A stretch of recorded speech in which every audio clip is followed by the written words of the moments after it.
Okay, this is the dog feeder for the uh, dog toss machine.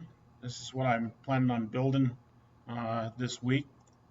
And if you look at it, if I take the back cover off of this, let me see if I can find the back cover. There it is. And remove that. We've got an area here that just kind of ramps down into the paddle wheel here.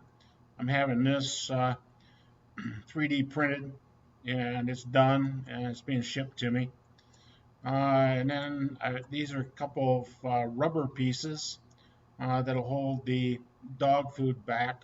Paddle will pick up the dog food and just run it through. Uh, and we'll just time how long it's on. And so that's kind of what the dog feeder is going to look like. I got a little motor, gear motor, that'll mount to the back of it, back here through this hole.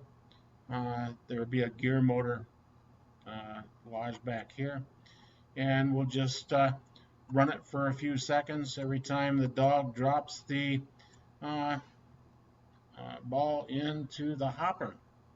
And so and then this will feed it. So that's kind of what the dog feeders turned out to look like. The other dog feeder that I had showed you uh, had too many problems. It wasn't reliable at all. So this is kind of what I'm going with now.